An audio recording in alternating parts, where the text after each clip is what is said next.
Hello, everyone, and welcome to Police Off the Cuff, Real Crime Stories. I'm your host, retired NYPD Sergeant Bill Cannon, a 27-year veteran of the NYPD.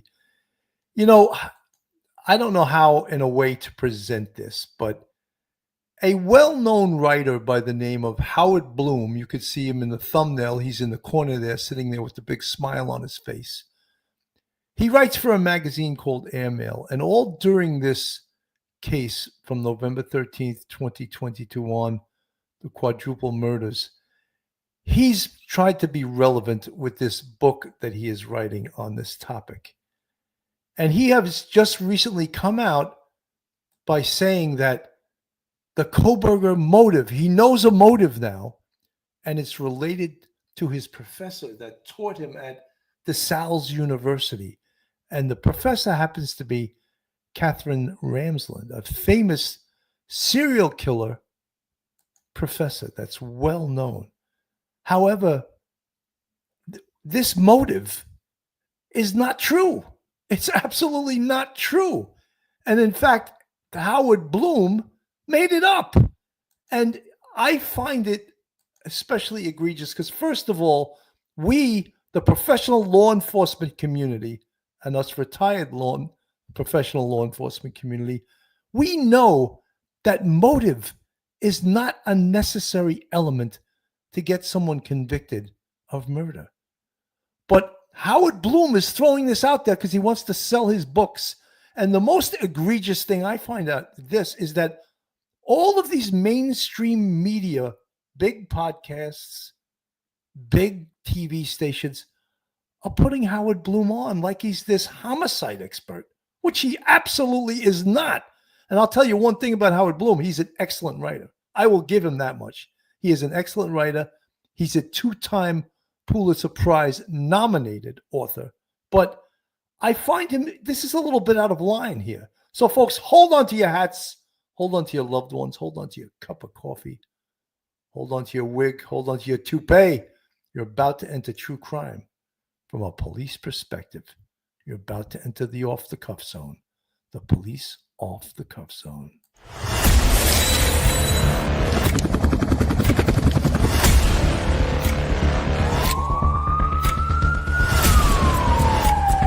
There has to be some common sense. They were the ones who called 911 to get him help, and now they're calling for change.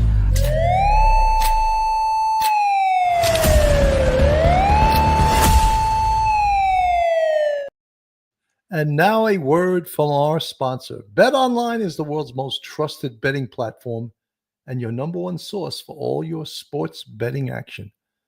Baseball season is in full swing and we're into the NBA and NHL playoffs. And BetOnline has more ways to stay in on the action with the latest odds, news, and scores, even live in-game betting while the games are being played. With the largest selection of odds on everything from Major League Baseball, NBA, NHL, and UFC, BetOnline remains the best online source for all your sports wagering info. In between games, head over to the BetOnline Casino with all the top Vegas-style games, including poker and live casino. BetOnline, the game starts here. Joining me tonight, because I knew this show was going to be a doozy, I grabbed two NYPD veterans, and one is a frequent flyer. Of course, I'm referring to retired NYPD Sergeant, professor at Albertus Magnus College in Connecticut. I can't even say it. Attorney, welcome to the show, Professor Mike Geary. Bill, good to see you. Thank you for having me on tonight. It's going to be a doozy. And also, we reached out. We put the Batman light up in Brooklyn, New York, and we caught him going for cannolis again. Welcome to the show, retired NYPD detective, Phil Grimaldi. Welcome, Phil. Thank you, Billy, and thank you for having me. How you doing? You know, guys, we all know, and I put it in my brief dialogue, I said I'd do a quick monologue as I came on, that motive is not a necessary element to prove the crime of murder. And of course, this is more than a murder. It's a quadruple murder. And this is maybe one of the reasons why Howard Bloom is making a big deal about motive. But as we'll learn, and I'm going to play some of Banfield because she spoke about this on her show, he actually admits that he made it up. That this is what he calls a hypothesis. Now, I maybe wasn't the greatest student in my time, but I remember hypothesis means an educated guess. It's an educated guess. So this author of this novel on the quadruple murders in Moscow, Idaho, decides to come up with a motive that is an educated guess. Professor Mike, go get him. No, Bill, look, an educated guess has to be based on some objective indication of fact that would lead you to a conclusion. And that's your first thought. You're like, okay, this is my guess. You know, every attorney knows you may have a lot of beliefs in your head, but what really matters is what you can, prove in court. Not what you think happened, but what you can prove happened with objective facts. The idea that he's going to take an educated guess, a hypothesis, but would it be great if Howard Bloom had a hypothesis based on actually a number of facts that would lead an ordinary person to say that's a reasonable hypothesis? No, not in this case. You have a strange, out of the box, weird idea that seems to, unfortunately, involve a professor who's done nothing to hurt anybody and has been brought into this. This is nonsense, total nonsense. Phil, same question. Yeah, Billy, when you and I talked earlier today, we were discussing what we were going to talk about tonight on the show. And one of the things that I brought up is if people get together and they decide to rob a bank, but they use some of the techniques they saw in a movie, let's say the movie Heat or any motion picture that, shows bank robberies, that doesn't mean that them going to see that movie is the reason that they committed the crime. That's not the motive. The motive is they wanted to rob a bank. So the comparison I'm going to give here is Bryan Kohberger had made up his mind that he wanted to kill. I think this professor is being pulled into it unfairly by this article. And I think that in the Banfield piece that you're going to play, you'll see where he responds and says it was an error. He basically apologizes for saying that there was contact between Professor, I have her name here. Ramsland, Catherine Ramsland. Ramsland. And, with that said, he basically apologizes to her talking about that there was contact before and after the murders, just not true. So do I have an opinion? And when you talk about what he's talking about, this is just his opinion. Do I have an opinion? Yeah. I'm going to base my opinion on previous interactions with serial killers, working on homicide cases. That would be my opinion, and I'm sure we'll get into that. He's basing his opinion. He's a journalist. He's just coming up with some ideas, and he's quite wrong about the fact that this professor, in my opinion, was the reason that Bryan Kohberger slaughtered 4 innocent college students. I'm going to go right to Banfield so we can get right into what she says about Howard Bloom here. Getting a murder conviction, motives are like bodies. Very helpful to a case, but not mandatory. Prosecutors convict murder suspects all the time without knowing why the killer did it. And for more than 2 years now, it has looked like the quadruple murders at the University of Idaho may be another case in point. For all the evidence that we've seen in court papers so far, evidence that points to a suspect with the means and the opportunity to commit this horrendous crime, we've seen next to nothing about a motive, an alleged reason as to why Bryan Kohberger, who's charged with this, would want those 4 innocent kids dead in such a violent and bloody way. But now, with Kohberger's trial just 3 months away, there is one reporter who says he thinks he knows what prosecutors are planning to present in the way of motive. His name is Howard Bloom, and his article appears in an online newsletter called Airmail. In it, Bloom suggests that prosecutors think Kohberger went to monstrous and unthinkable extremes to impress a woman. And not just any woman, a woman you have seen on this program many times, Catherine Ramsland. Dr. Ramsland was one of Kohberger's professors back at DeSales University in Pennsylvania. When Bryan Kohberger earned a master's degree in criminal justice, it was at DeSales. Ramsland teaches forensic psychology and has written more than 50 books. According to the article, prosecutors are preparing to tell the jury, and I quote, "The pupil was ready to become the teacher. He'd kill and get away with it. He'd prove how smart he was. He would show how much he'd learned." The article also suggests that Dr. Ramsland and Kohberger stayed in touch after he left DeSales University and moved out west, that they emailed each other after the murders, and that Ramsland called Kohberger's mother after he was arrested. So what does Dr. Ramsland say about the story and all the details contained within it? Not quite. That's my summary. I'm joined now by my News Nation colleague, Brian Enton. Brian? In essence, what they're saying is that all of this stuff that Bloom is alleging is made up, that Catherine Ramsland never was in contact with him. And apparently one time after the murders occurred, she called his family. And that apparently is true. That's the only thing that was true out of all the things that Mr. Bloom wrote in his article, which, of course, is going to become a book once this is finally over with. But I find that to be quite egregious, because how do you make things up, especially about a motive, when you don't know? You simply don't know. And the most egregious, and I'll say it right now, is the mainstream media, who always takes a beating because Trump calls them fake news. They use this guy like he's an expert. He couldn't find a bad guy in a state prison with the help of the warden. And something, it's like, and they're putting him on like he's this expert. Mike. Bill, it's obvious Howard Bloom has no law enforcement connections in Musco, Idaho, in the Idaho State Police, in the FBI. He has no connections in the Latah County or any ADA's office. Nobody's giving him inside information. He doesn't have a little contact telephoning him and giving him some information. And to put out there that he believes that the DA is ready to go forward with this as a motive is bizarre. Even that has no objective indication, no objective foundation that he's got some information to support that. And not only does he go on, does he say that? That's one thing.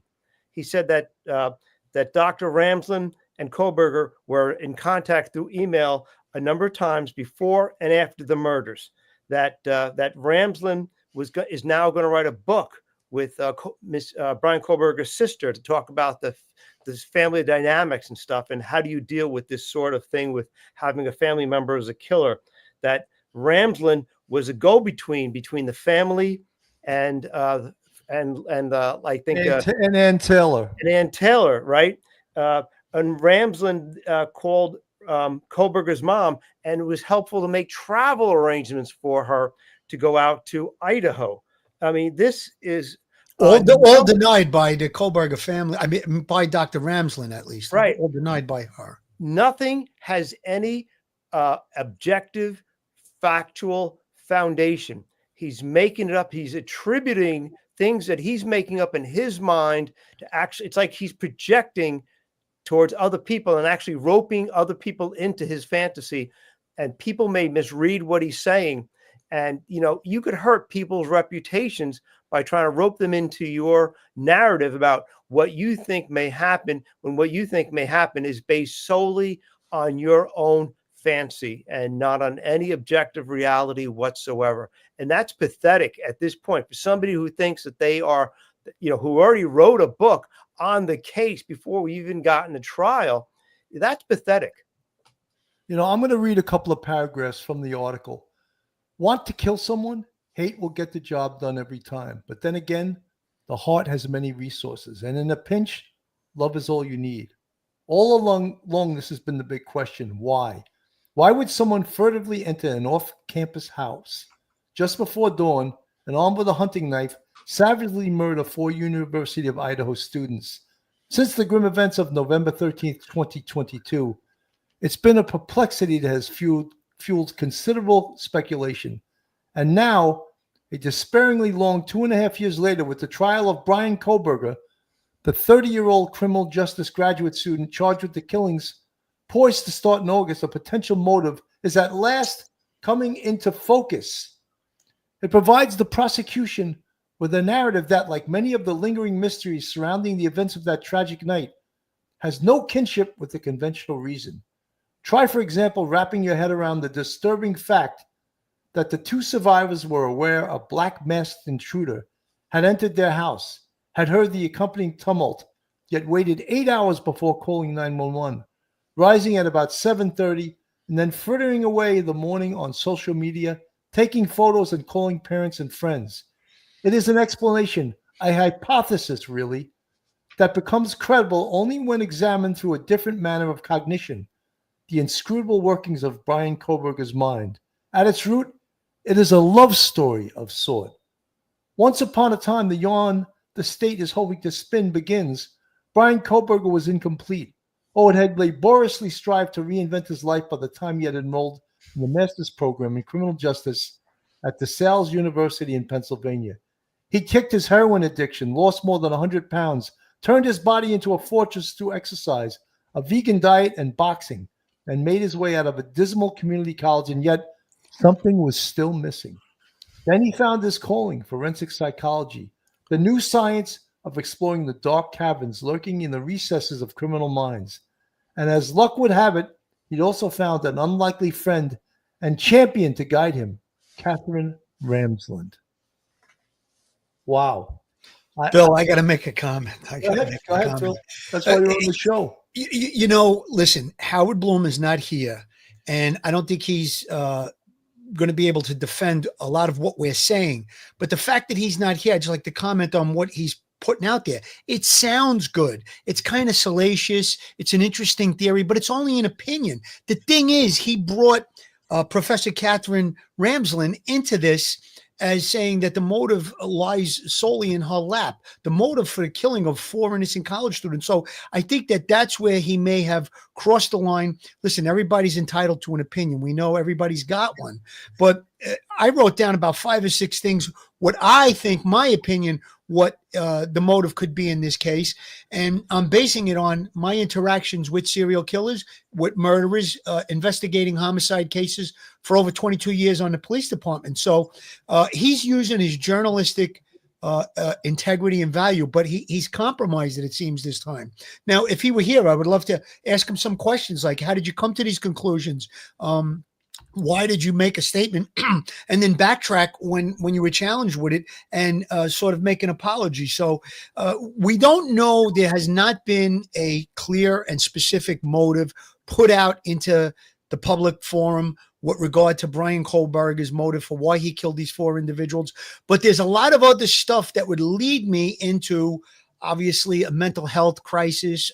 Bill and I talked about it earlier. We felt that perhaps there could have been some withdrawal from, socialization, any type of, maybe rejection throughout his life.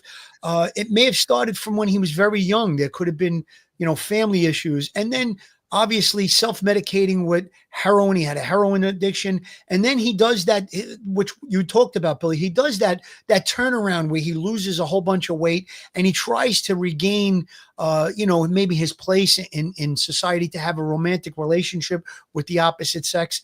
And maybe, just maybe, there was tremendous rejection. And that's where the anger just built and manifested.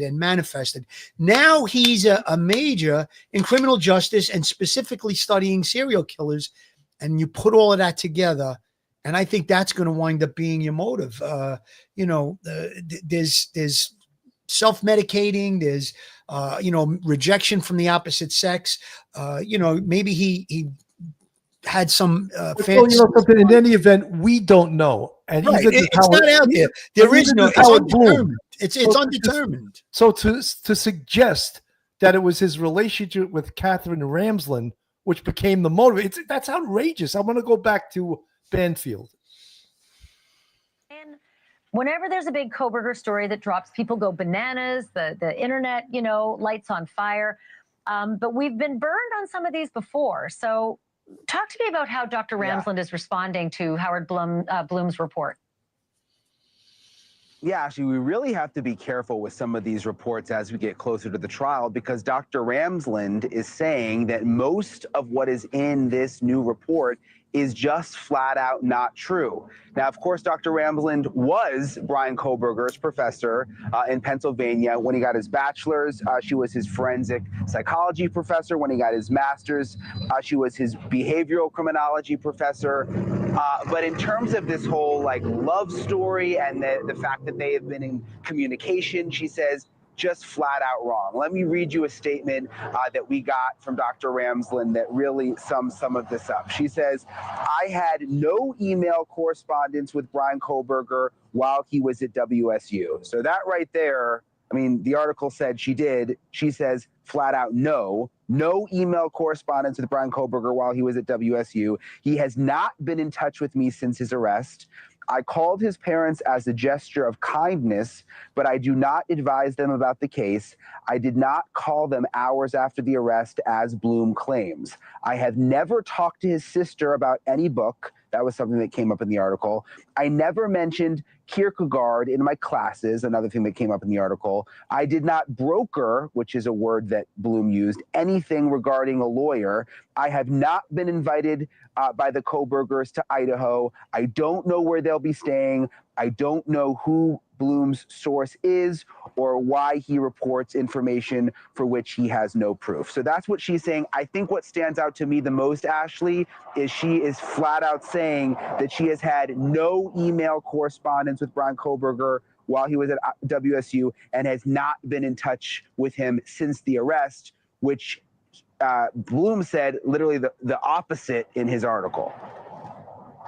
So obviously the next and natural question would be, is Howard Bloom responding to Dr. Ramsland's very pointed statement? Yes, I'm just going through my phone because he did tweet out today. Catherine Ramsland has issued a statement about my recent piece. He says she confirmed she reached out to BK's parents after arrest. She refutes that BK emailed her while at WSU. And then he says, I apologize for that error. Again, that was a big part of the story. Catherine Ramsland states she didn't demand that BK parents get her approval before meeting PA lawyer. I never wrote that. Nevertheless, they did. There's a chapter on her student BK in her forthcoming book that we don't know. And then Catherine Ramsland states she never taught Kierkegaard in her class to BK. I never said she did. I think she missed the point of my reference. And then he says, I will stand by my hypothesis just as that, a theory. So what he's saying now is that really this is all just a theory that he has about what the motive is, not necessarily that he has. So he did a complete backpedal. All of a sudden, it wasn't this wasn't the motive. It was just a theory I have. How convenient, as they say, for a man who is writing a book that he hopes. And well, his original book, from what I understand, came out, but he's still writing more chapters for this magazine, Airmail, run by, I think, Graydon Carter. So he should clearly write. It's fiction. Because it's not true. It's absolutely not true. Mike, your thoughts? Bill, absolutely. I mean, he's writing about a true story. That's one thing. And we do know writers occasionally will use a different name to protect an informant or something. But here, he should have said it flat out, I have not had any contact with anyone in the prosecutor's office or in the police department or in the FBI or the state police. I have not had any contact with Dr. Ramsland. In fact, she has refused to answer my emails. However, I think that he really was enamored with her work and he wanted to be a professor like that. And he wanted to experience firsthand what it would be like to kill somebody. That, if that was what he said, I would respect that. But he didn't do that. He insinuated a lot of things about Dr. Ramsland and her conduct and her communication with BK. And he also insinuated that she was going to be part of a book with Kohberger's sister and was working closely with the family. And there's no basis in fact He didn't interview the parents either, did he? He didn't interview the Kohberger family.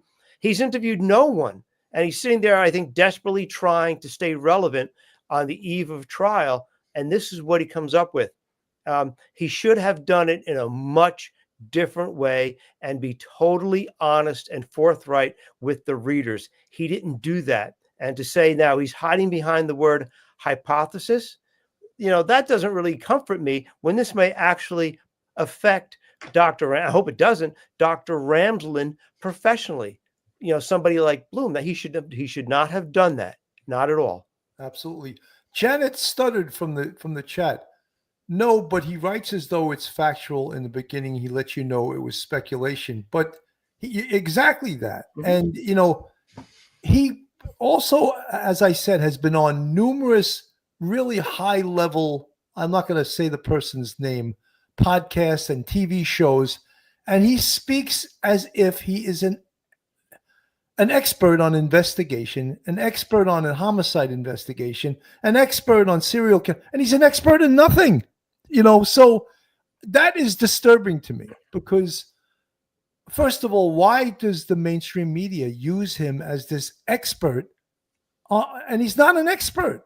Phil, I can see you chomping at the bit. Yeah, I'm chomping at the bit because some of the things that are being said are bordering on defamation to Dr. Ramsland, because he's tying her into almost as a liaison between the Kohberger family and having contact with Bryan Kohberger.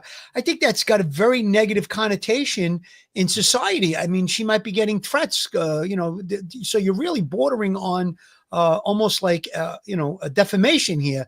So, listen, there's journalistic things, avenues that people take when they write books, or, they call it flowering in the police department. When you do a write-up, you make it sound a little better than it really is. But this is a little bit beyond that. And to come out with and say that this is the motive almost concretely, like he's got an inside track to the prosecutor's office, or an inside track to maybe someone in the police department or one of the investigators. I don't think that that's the proper thing here. And I'm sure that we're going to hear a lot about what the prosecution, they may not say this is the actual motive unless they really have it, but they may intimate certain things when they do the open and throughout the process of the trial. So I think that what happens there is the jury can come up with, well, it must be this. It must be the reason, if there's a bag of money found at a homicide scene and it's ripped open and, nothing's taken, well, then you have to say, well, maybe it was a robbery. You would come to that conclusion, perhaps,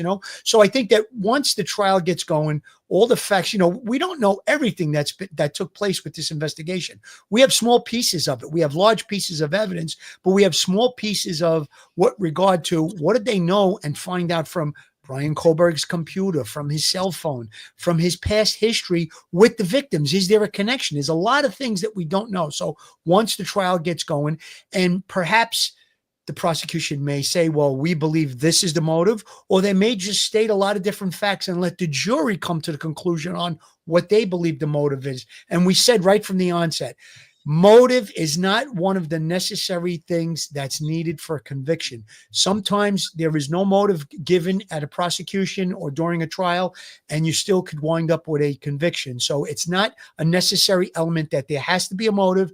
We just have to say that we believe this is the person that's responsible for this crime, and here's the evidence that we're going to put forward that makes them responsible. So when you get that, sometimes you don't even get the motive. Folks, this is Police Off the Cuff, real crime stories. If you like real crime, true crime from a police perspective, you're in the right place. And if you're not subscribed, hit that subscribe button on the screen. Give us a thumbs up. Hit that like button. That really helps us with the algorithm. Share us with your friends and your family. And if you want to contribute to us financially, we have a Patreon with 4 different levels, and we have a YouTube channel membership with 5 different levels. And you can join the Police Off the Cuff family, and we'd appreciate all you guys joining this growing show. Let me go back and just finish off the episode with Banfield here. Just finish this little news blurb, and then we'll get back. Any proof that this theory is actually true? Eek. Boy, that's uncomfortable stuff. Well, we'll continue to watch, and obviously it'll all come out in the evidence, so we will know soon enough. There was a hearing. It was closed door, so clearly Brian and I can't report on what it was, but I did ask some sources whether this was a plea hearing, possibility for a plea, and the source I have said absolutely 100% no. Brian, thank you. Great news gathering. Really appreciate it. So yeah, that was banned. I thought it was interesting because there's no doubt that as I said, Howard Bloom is a writer. He's an excellent writer. I will give him that. He is really a good writer. As Phil said, he's flowery. Like many people write up on the NYPD. When you write, you actually write yourself up for a medal, and people get very flowery in those write-ups. With total disregard for my safety, I jumped off a building, like that, things like that. And then, people reading it that are approving it, they have tears running down their face. They're so impressed with what you wrote, but anyway, Howard Bloom, we had to mention this because everyone, of course, wants to know, is there a motive? What is the motive? And earlier on in this investigation, we've been following it from the very beginning. There was a term that I actually hadn't ever heard before in my 27 years on the NYPD. And it was, many people accused Bryan Kohberger of being an incel. You remember that term? Absolutely. What it meant was involuntarily celibate. And everything that comes with that for a male who at the time was 27, 28 years old, wants no part of being celibate. And then he sees these beautiful girls, and we don't know this, because the prosecution has never said that there's no digital connection, there's no connection in the restaurant that they worked at that they can discern. There was a lot of false information in regards to that, but who knows? Could Bryan Kohberger have run into one or more of these young ladies and just got obsessed with them? And could that have been his motive? The obsession with Kaylee Gonzalez, Madison Mogan, Azana Kanoto. Could that, and Ethan Chapin wasn't supposed to be there. So I know that even though we say motive is not a necessary element to get a conviction in a homicide, there's an acronym, actually. It's called MOD, M-O-D. Motive, opportunity, and desire are the three elements of a homicide. So he had opportunity, he had desire. Now everyone's freaking out because they thought that this writer, Howard Bloom, was going to come up with a real motive, that it was based on fact and based on investigation. We find out now it was not. Mike. Yeah, it's sadly, without any sort of facts or objective evidence to back up Bloom's, hypothesis, it's nothing that was only made up in his head. That Kohberger had spoken through emails with Dr. Ramsland frequently, and he needed to impress her. He needed to be like her, like the student becoming the teacher. That's pretty powerful stuff, and that really impugns Ramsland. And I think it's pretty sad to do it. We look at what we see in terms of what we know factually about the case, and it does appear that at some point he probably got infatuated with one of those ladies there in 1122 King Road. Now, it seems rather strange that he lived in University of Washington, like 15 miles away. He didn't go after anybody there that we know of. He came across the border into Idaho and went to a specific house. We know he reconnoitered it probably a number of times, maybe a dozen times. So this was not somebody who was just randomly picked out, but somebody he was obsessed with. And maybe being in cell was something that he was frustrated by, and maybe he was turned down for a date or something like that. But one of the ladies in the house was the target of what he was going to do, was the target of the murder. But to go beyond the idea that there's some sort of strange obsession that Kohberger had with his former teacher, and that he needed to impress her and by showing her, almost like, look what I could do, almost as if she kind of was aware of his mindset, is very, very disheartening. I think what I always like to tell my students is what is the most normal thing, or what is the most easily understood thing that happened.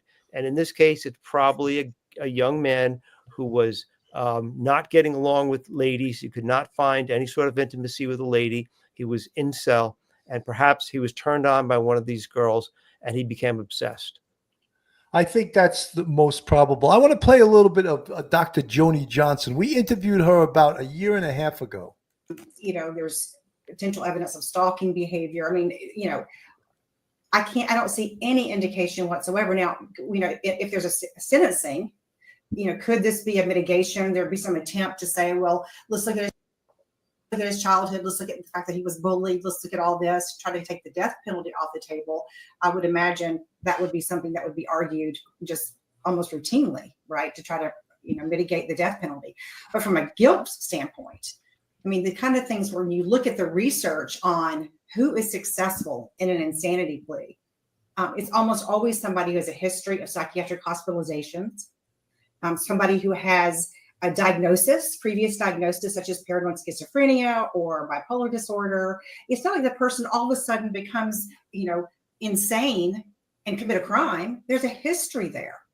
And so there's no indication that we have, yes, a lot of people could have mental health issues. People could have all kinds of diagnoses and still be legally sane when they commit a crime. So I can't imagine that applying in this case, even if it happened in a state that had that. So Dr. Joni, she's sort of brilliant. We had her on about a year and a half ago, and I love listening to her. But one of the things that goes along with motive, and I know there's some people in the chat that, again, it's amazing to me that think Bryan Kohberger is 100% innocent. How about the fact that he was around 1122 King Road 12 prior times before the early morning of the murders? Phil, does that have anything to do with anything? Oh, Billy, it's so funny because I wrote down a whole bunch of facts that I was going to bring out with regard to the show. And you guys and me, we're going over all of them. The obsession of the victim, there's got to be some type of an obsession here. Billy, I put down, he reconned the location. I put down 11 times, maybe it was 12 times. He didn't pick these victims out of a phone book and say, I'm going to 1122 King Road and I'm going to slaughter whoever's inside. I really feel he targeted one of those individuals, perhaps more than one. Okay. And I think that Ethan was probably collateral damage, or perhaps Madison. One or two of them may have been collateral because they were just in the location when he went in there to do this violent act. But we're talking about the mental state of Bryan Kohberger, and I think that Dr. Joni was really hitting on it. It's going to be something that took place over a large number of years. Rejection, he was maybe reclusive behavior, different things of that nature. And it all it was almost like a trauma to him. It was like when you go through a trauma, if you don't release the trauma, it stays inside of you and it just builds and builds and builds and it comes out in other ways. Now, one of the doctors that I saw was saying that there's a difference between psychopathic behavior and evil. And I agree with that, but I've been in the room with serial killers, and when they talked about the deeds that they did, there was a change in them. And I could really see, I'll call it evil. Maybe some people don't want to use it. They feel it's a religious term, but I'll call it evil. I've had people that talked about murders that they committed during a robbery, let's say, or a drug dealer, or maybe a crime of passion. And when they're given the facts, there's just a different look. There's a different feel with the way that they're communicating what took place. But when I dealt with, there was one specific case, a serial killer that they had killed 4 people, and one of them was a retired NYPD sergeant. When he was giving the confession, there was definitely an evil there. I'm going to call it an evil. So whatever went on in this person's life that I'm talking about, there was drug addiction, heroin addict, all of these different sexual abuse, child abuse, all these different things. That's what led them to become serial killers. There was actually 2 of them. But in this case, we don't know exactly what it is that brought Bryan to 1122 King Road. I really feel, though, there was an obsession, like you said, Billy, and Mike, you brought it out as well. He was targeting someone within that house. I only hope and pray that that can be brought out with the investigation at the trial, that yes, we did find that there was some type of a connection, whether it be he sat in a restaurant at the same time that one of the victims was there, or maybe there was an interaction. We don't know. Social media, perhaps. And again, I talked about it earlier, his computer, his cell phone. There's going to be a lot revealed when we get into all of that at the trial. You know, I think that, Mike, I want to refer this to you. There's 2 things. You're a professor. You teach criminal justice. There's the mens rea and there's the actus rea. Right. The mental state of mind, right, to commit a crime, voluntarily, intentionally, knowingly, right? Mm-hmm. And then there's the actus rea, the actual act. But with the mens rea and the actus rea, there has to be an overt act. And there's numerous overt. How about even buying the K-bar knife 8 months prior to these murders, buying it on Amazon? And that's something that they just recently let out, Right. that he bought a K-bar knife, a knife sheath, and a sharpener on Amazon. That is part of the actus rea, isn't it? Oh, sure. It's all part of it. And the further, when he then tried to delete, scrolling around trying to delete his past purchase, that shows a consciousness of guilt, because that's another overt act. Typing on a laptop is an overt act. All of these things are in furtherance of the crime, before the crime happens, during the crime, and escaping, getting away in the Hyundai and hiding the bloody clothing or the knife or whatever he did.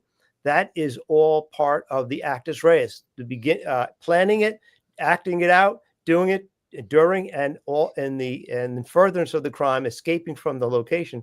Those are all little acts that are driven by his intent to get away with the crime.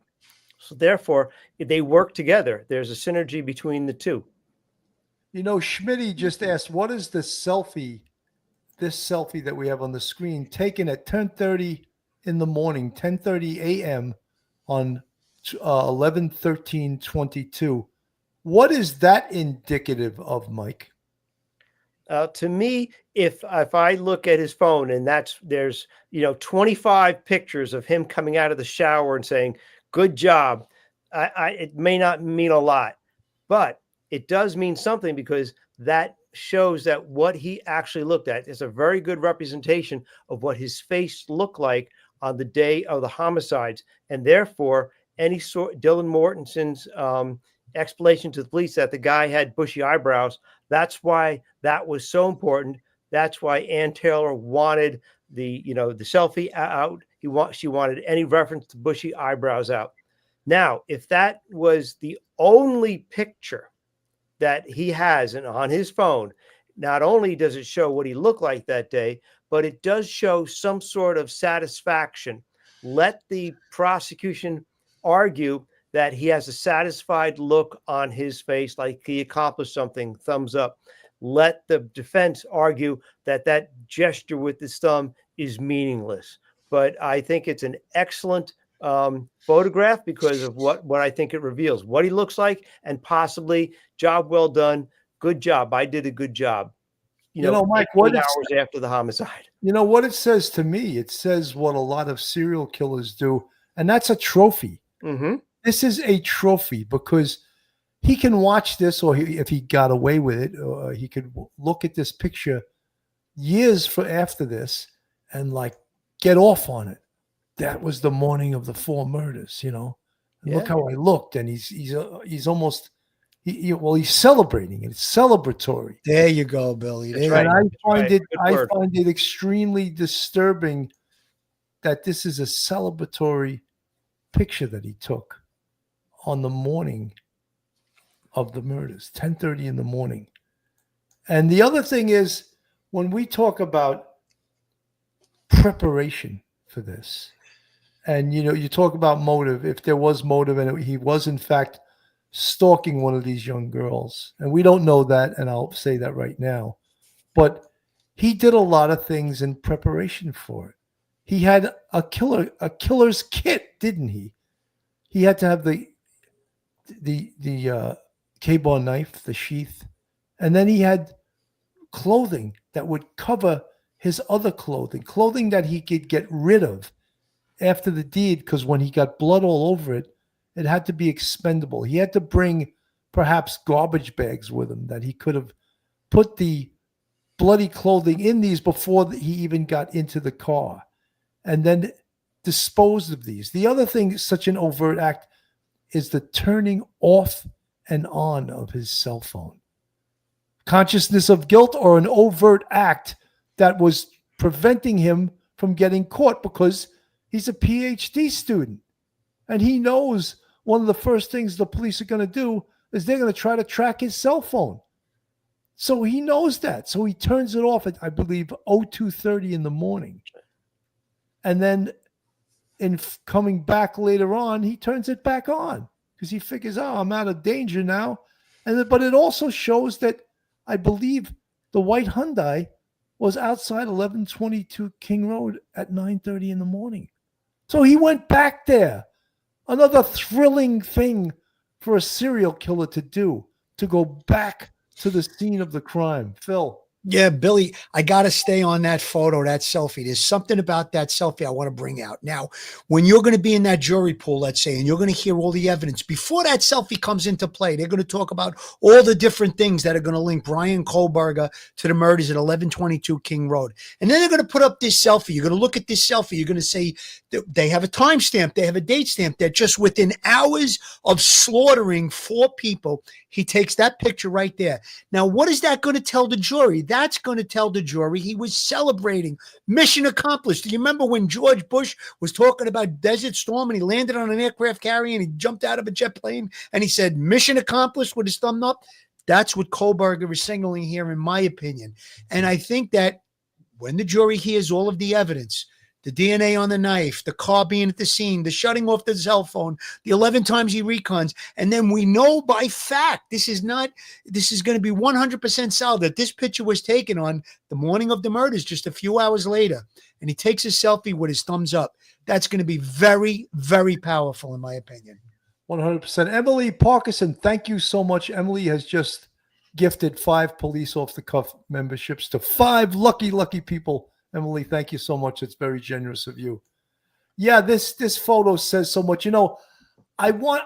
Whenever I look at these two, and I don't want to refer to them, it's Christy and Steve Gonzalez. And their faces, I feel so horrible for them, because even when they're trying to be or trying to look normal, the pain on their faces is so evident. And we know this is Christy and Steve Gonzalez, who lost their daughter Kaylee. There she is there, the first girl in this thumbnail here. And Steve Gonzalez has somewhat been the spokesperson for all of the victims' families, the parents. And I just wanted to mention them because every time I see him, and he's out there, it breaks my heart. Schmitty, thank you for the $5 super sticker. I wonder if he had realized the sheath was missing when he took the selfie, since he so well planned. Schmitty, there's some thought that maybe that's one of the reasons he went back to the crime scene. Could he have? He knew it was missing. He knew. Yeah, could he have lost it outside and maybe have scooped it up? I don't know if he knew that he left it inside the crime scene. He may have retracted steps, Billy. I agree with you on that, to try and maybe wherever he stopped along the way, let's say to dump bloody clothing or whatever, or get rid of the weapon. And yeah, he brought himself back into the area. It could be just to see what was going on, to relive the experience again, as we know serial killers will do. Arsonists will do it. They'll revisit the fire scene.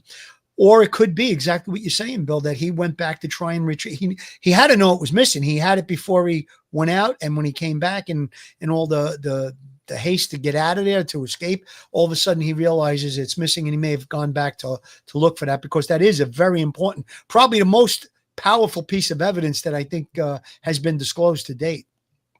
No, 100%. I want to play this from Law and Crime. 2015 white Elantra, but have offered few other details.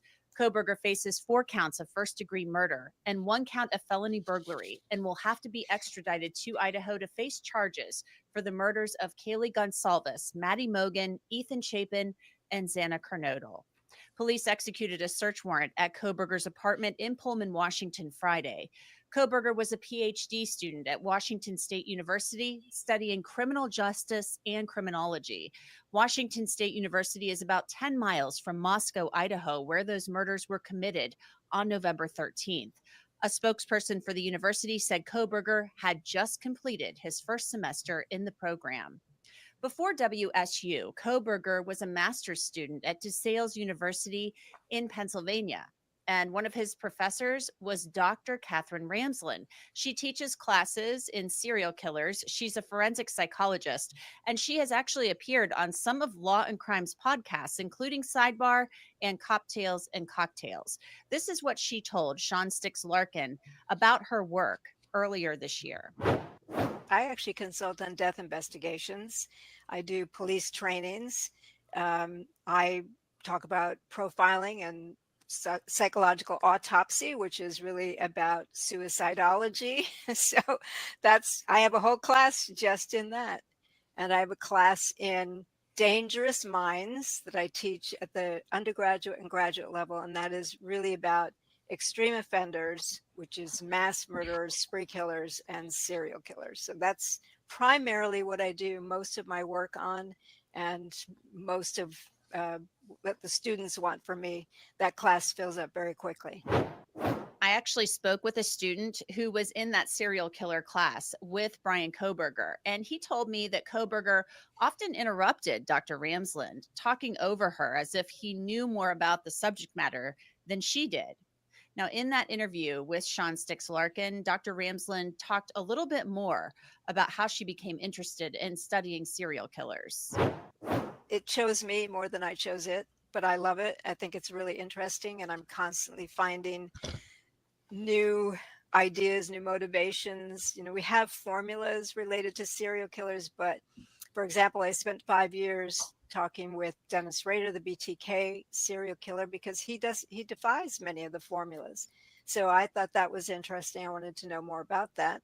And I think I'm always looking for the outliers rather than the ones that fit the mold. I want to see the ones that don't fit the mold, and how did they get to be the way they are. And in psychology, as opposed to criminology, we're looking more at the cases, the individual details of someone's life story, and the trajectory, basically. Whereas in criminology, you're looking more at groups and trends and statistics and things like that.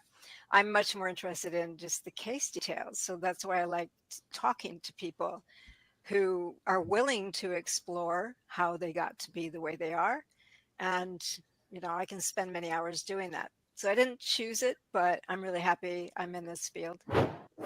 Ramsland also spoke with Cocktails and Cocktails about talking with serial killers face-to-face and through letters. I assume in your career. So, you know, look, Bryan Kohberger, again, we will say he's innocent till proven guilty. And if you think he's guilty, you could imagine that if he had gotten away with this, say there was no one arrested for this and he was the outstanding perp, do you think he would have killed again? Would he have become a serial killer? And by the way, I just want to mention this one thing. I put a question. I've been having a lot of quizzes on my podcast site, and one of them was, how many events does it take to become a serial killer? And many people were thrown off by this because there's different definitions online, and the definition that is accepted is the FBI's definition, and that's 2 separate incidents make you a serial killer. And a lot of people were baffled. Oh, well, because Google, when they Googled it, Google said 3 or 4. The definition that's accepted is the FBI's, and it's two or more, but they're separate. They can't be at the same time. That would be a mass killer. But 2 incidents make you a serial killer that are separate with time in between. I just wanted to mention that because a lot of people got that question wrong, and everyone was coming back at me like, that's wrong. Google said it's wrong. So Yeah, Google's wrong, Absolutely. So, studying serial killers, we can understand when we look at this case that Bryan Kohberger is a disturbed individual, I believe, and look, even his, and I don't know anything about autism. I'm not an expert, but his attorneys tried to use that as a defense against the death penalty. Mike. Yeah, Bill. Ann Taylor tried as hard as she could. I'd give her an A for effort. I'd give her a D for results because she's doing a great job, but she's asking for a lot of stuff that has no precedent in the past. And Judge Hippler is making excellent rulings going right down the middle. But the proper place for an argument over Bryan Kohberger possibly having some sort of autistic spectrum, being on the autistic spectrum, is afterwards if he was convicted, and she could use that as a mitigating factor in order to hope that one juror would vote for a life behind bars without possibility of parole rather than the death penalty. That would have been the best place to argue about his autism. Okay. Absolutely, Billy. And I just got to say, that could come into play with the death penalty phase once he's convicted. And then they're going to show the selfie. And I guess somebody with autism who's functional as Bryan Kohberger is, if he does have autism, does not preclude him from being methodical, from planning the murder, from trying to not leave evidence behind. So there is many different levels on the spectrum of autism. And I think that, there's some people that are very intelligent in different areas when they're diagnosed as autistic. So a good point, Mikey. It may come up in the death penalty phase, but I would hit right back with that selfie. Hopefully they do get a conviction, and I guess we could worry about the second part afterwards. But I'm really curious to see what else the prosecution is going to put forward. And again, like you said, Ann Taylor's doing her job. She's coming up with some creative ways to try and, get Bryan Kohberger out of this. But the judge, like you said, right down the middle, he's making rulings that are definitely in the right place. From the chat, down the rabbit hole to hell. Totally agree on what you look like is ableism, just like racism. It's judging people by how they look.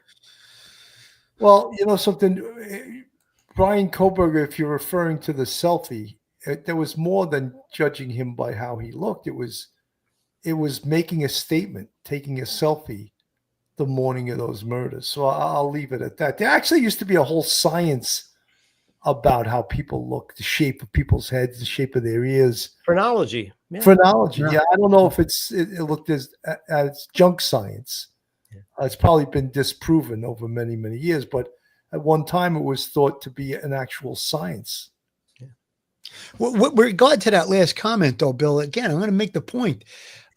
If we believe, and we do believe that, us three on this show and many people out there in the United States, that Bryan Kohberger committed these murders, and then you're going to take that state of mind, he committed 4 horribly horrific murders of 4 beautiful young college students, and then within hours, he's given a thumbs up in a selfie. I think that's going to give a jury a definite state of mind, celebrating the act of killing 4 people. And again, he's innocent until proven guilty. But in my opinion, based on what I know about this case, and I'm a retired NYPD detective that worked on many homicide cases and had interaction with serial killers, he's the guy. And if he is the guy, and if the jury does believe that and they do convict, and then you're going to take that selfie and put that in there as part of the evidence, it's going to give you a state of mind. Here's a guy that just slaughtered 4 people. We believe he did it beyond the reasonable doubt. And then he's given a thumbs up. It's going to be very, very powerful. Very powerful. From the chat, LC Cop asked where they are heading. And his answer was, we're going to get Thai food. Yes, I know that was, I think, the Indiana State Police when they pulled over Bryan Kohberger and his father. And that was the question the cop asked, where are you guys going? And he said, we're going to get Thai food, which seemed like just out of the blue, like a nervous, almost like a Freudian slip type answer, rather than giving an answer, oh, well, we're driving to Pennsylvania. No, we're going to get Thai food. It did seem a little strange. Elsie, thank you for that comment. It seems like we know this case so well when we just hear any reference to it, it pops right up. I want to play a little bit of Steve Gonsalves here. This is the dad of Kaylee Gonsalves. Steve Gonsalves. Steve, thank you so much for joining Top Story. And I also want to say I'm so sorry that you have to join us and that we have to speak like this. I know you were doing this to speak for your daughter, but I am so sorry this is a situation you find yourself in at all. I want to start with just asking you about that selfie that everyone has now seen. What went through your head? What did it feel like when you saw that selfie of Bryan Kohberger allegedly taken hours after your daughter and her housemates were murdered? It was a trophy. He made himself a trophy. He felt like at that point he had just returned from the crime scene. There was no one there. And he believed, very confident, that's what the thumbs up. He's going to look back at that, remember what he got away with.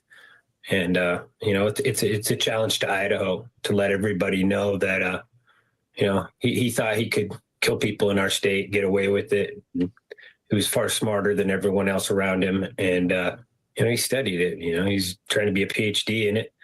So I think it was a challenge to Idaho. And I think Idaho will definitely step up. And he's going to regret that photo.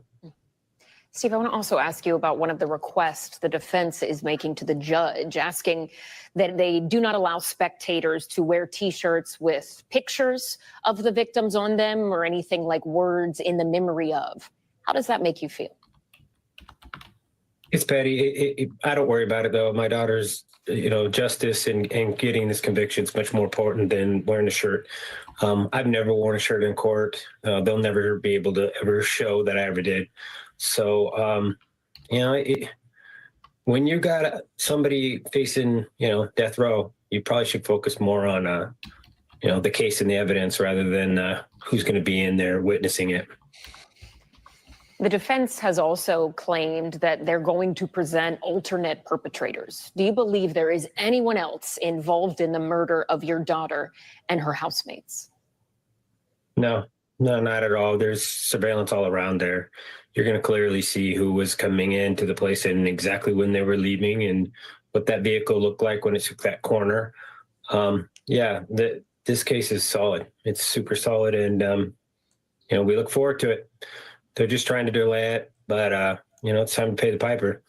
We're all going to see what the, state has. And I'm very confident in what they have. How is your family holding up and handling all of this? I mean, last week we heard the 911 call partially released. We've seen this selfie now. What is it like for you and your family to keep having these items, these bits of information come out? It is hard. It's very hard. You kind of just prepare your family, tell them to stay away from the TV, stay away from, parts of the internet. So, but it's nice to get this information out. It's good to see the facts. I mean, it's weird to wait 2.5 years to know like some of the final things that, your child has been through. We're still waiting on even like laptops and things that, so we can see, her playlist and things that she was working on. It's tough. It's tough to go through this, but, I just think of all the officers and, the FBI agents and all the hard work that they put into this. So, I can wait and, we can get this out. We can figure it out.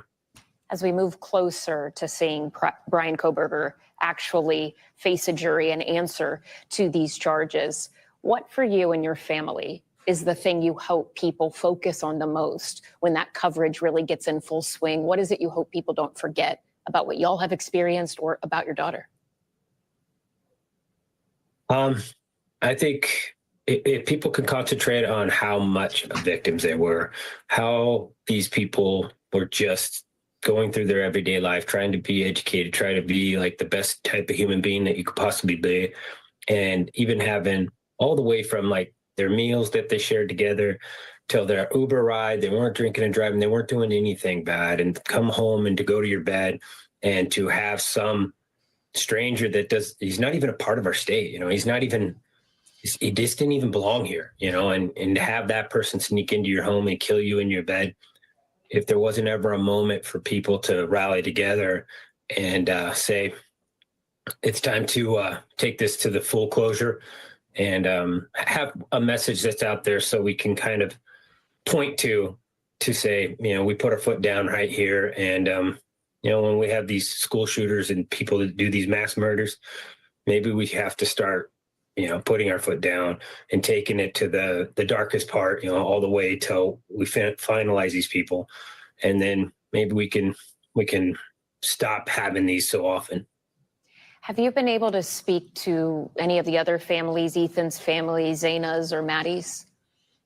Yeah, I've spoken to all the families, some more than others, but yeah, Karen she'll call us in the middle of the night, so we know if you're struggling, you're having a hard day, that you picked up that phone and you spend some time talking to somebody. Mm-hmm.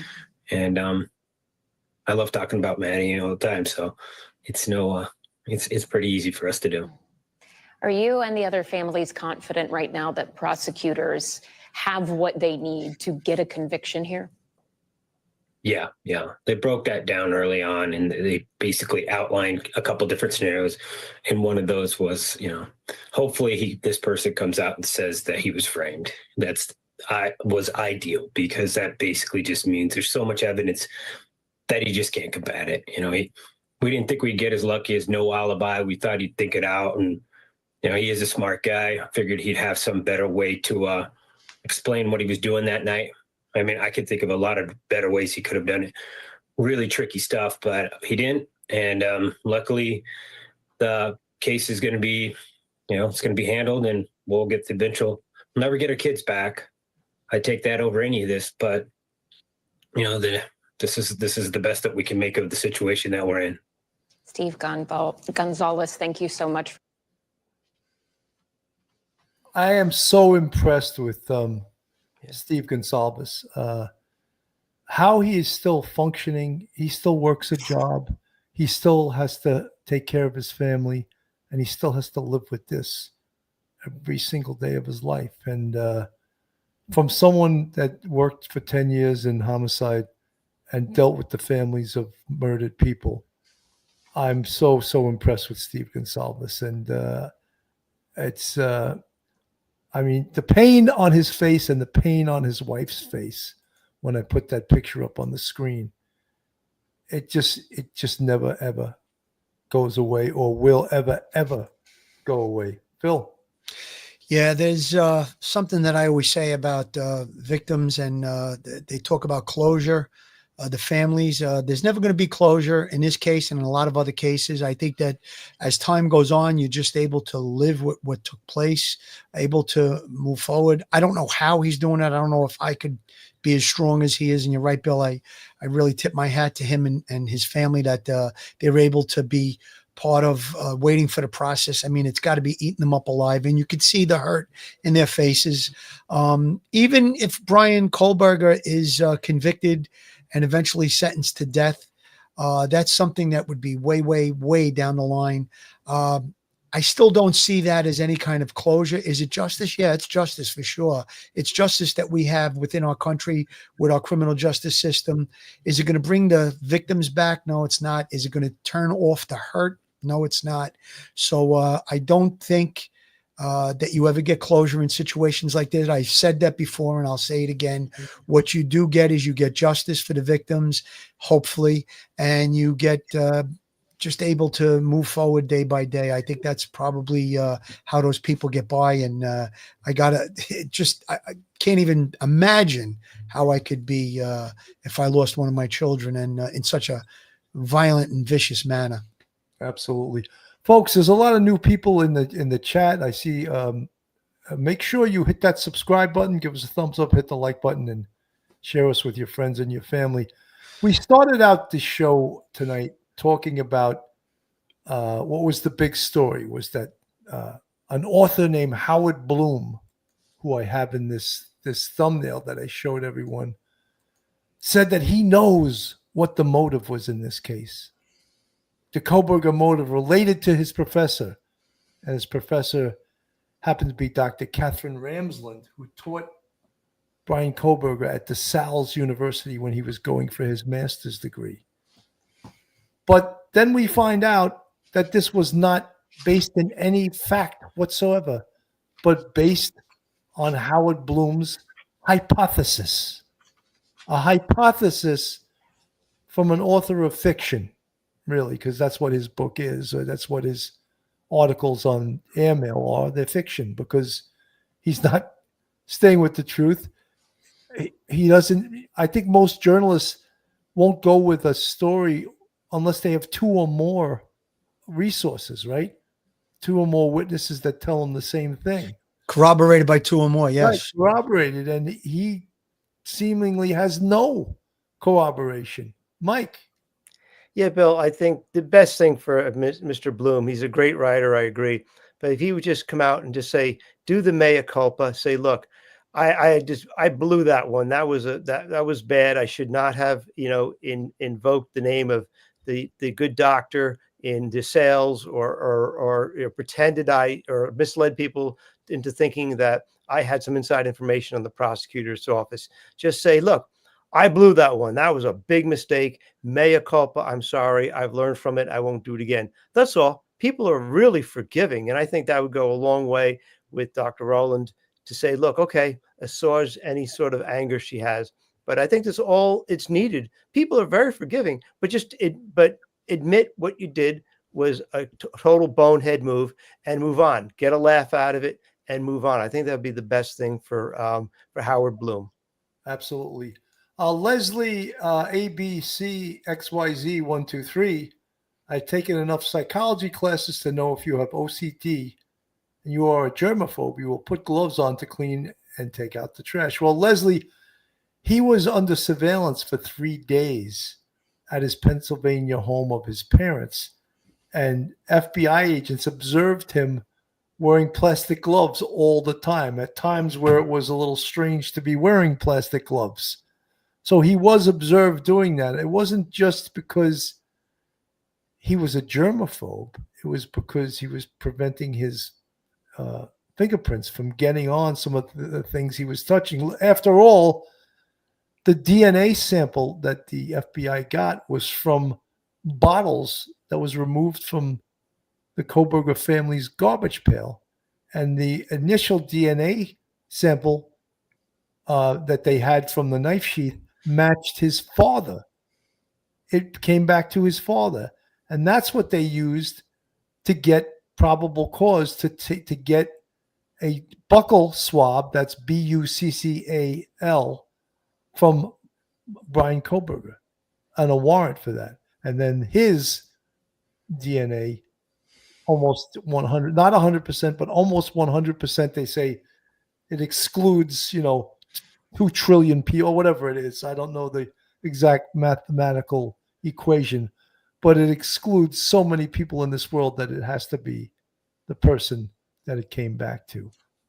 Bill, she's taken enough psychology classes, and I've worked on enough homicide and other investigations that people put gloves on when they want to hide their identity with regard to evidence and regard to fingerprints. So, yeah, what she said does kind of make sense, but we're doing surveillance on someone that was possibly involved in a quadruple homicide, and he's wearing gloves to throw out the trash.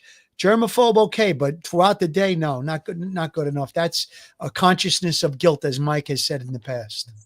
Sorella Lee from the chat, he's been angering me about this since his first airmail. It's fiction based on some fact, and people don't need this. It's dangerous interference. Sorella Lee, we did a show on Howard Bloom about 1.5 years ago, 2 years ago, when he first started coming out with the book, and we questioned some of the very same things then that we're doing right now, except now his first book came out because he didn't expect this case to take 2.5 years, and it still hasn't gone to trial. So I'm wondering if all of these other articles he's doing for Airmail magazine will be book 2, because he's already completed book 1. Billy, if he was willing to come on the show, would you have him on where we could ask him questions? Sure. I mean, so that's an invitation. If Howard Bloom somehow gets word of this podcast and he could, defend some of the statements that he made, we'd love to have him on. And listen, I think what Mike said, if he had said from the beginning, this is my opinion, this is my theory of what I think happened, then it would have been, maybe not bringing the good professor into it, but you would understand. All right, this is his opinion, this is his theory, but he kind of made it sound like it was concrete. So I invite him on. Bill will have him. We would love to question him about it and see where he's getting his information from. Maybe he doesn't want to divulge sources, but we could possibly get into a conversation and maybe there is some strength to what he's saying, but doesn't seem like it. And then, as you saw in the Banfield piece with Brian Enton, where he basically apologized. So love to have him on and ask him a couple of questions. Well, from the chat, Dana Hodkin, Howard Bloom did apologize on another channel, but Dana, I find like an apology when you're using what you're writing to make big money. I find it empty that you apologize after the fact, after the money's in the bank, that you're now going to apologize on the very thing that may have made your story popular to begin with. How about journalistic integrity? Isn't there supposed to be journalistic integrity? And this is defaming to Professor Catherine Ramsland. I mean, to link her with a serial killer, having conversation before and after a quadruple homicide, I think that's terrible. So he basically did, 180 and backpedaled, but you're really tinkering on defamation there. And I would love to have her on too, Professor Ramsland. That would be great to have her on.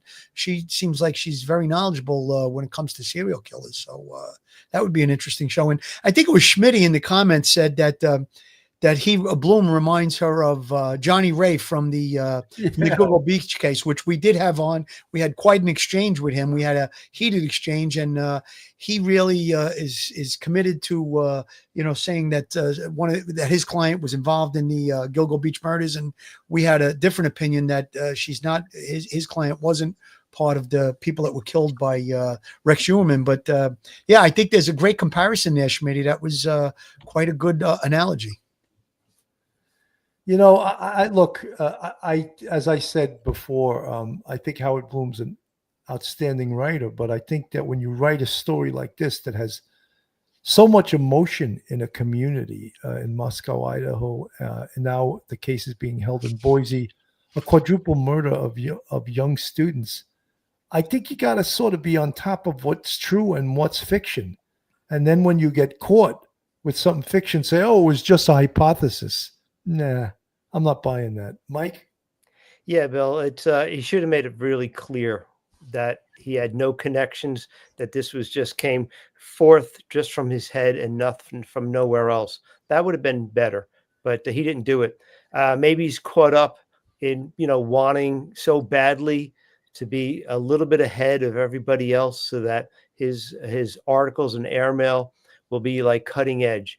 But sadly, he didn't do it. So, unfortunately, as Phil says, that is really defaming in ways, Dr. Ramlin, and that's not right. You should not do that.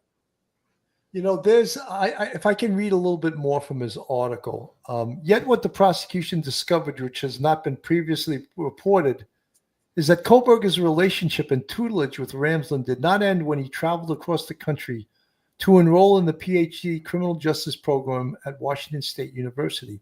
He remained her acolyte. Kohberger was allegedly emailing his old professor in the days before the murders occurred and in the days immediately after. I believe Ramsland has strenuously denied that. Right. What was discussed remains for now at least another mystery. Neither the state nor Ramsland has responded to requests for comment.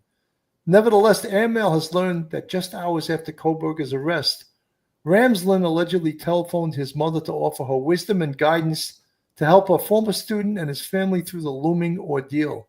Her offer to act as the cool-headed broker for the Kohbergers was quickly accepted. The Kohbergers supposedly refused to meet with their son's court-appointed Pennsylvania attorney until Ramsland signed off. Over the 2 years that followed, the The professor allegedly stayed in touch with the family as well as with Kohberger himself, offering sources share practical advice to help navigate the often overwhelming intricacies of a stern criminal justice apparatus. She's even reportedly conferred with one of Kohberger's sisters, who is said to be writing an insider's account of their ranching family drama. In fact, the beleaguered family has asked her to consider accompanying them to the Boise bed and breakfast that Antela, that have their son's defense team, has reserved for them during the course of the trial. Law enforcement can establish that very easily with a search warrant or a subpoena, Bill, if there's emails going back and forth. And the more you read, the more it sounds like a defamation lawsuit to me. I mean, I hope that Dr. Ramsland is listening, and maybe she might want to consider that. It's really defaming to hear those things that he's alleging. So, and it's especially if they're not true. I mean, you could clearly find out if there was emails back and forth. So, well, but Ramsland denies it. She publicly denies it, but I think there's a way to find out. All you'd have to do is look and see if there are emails going back and forth, and that would be the basis for the lawsuit, if there is one.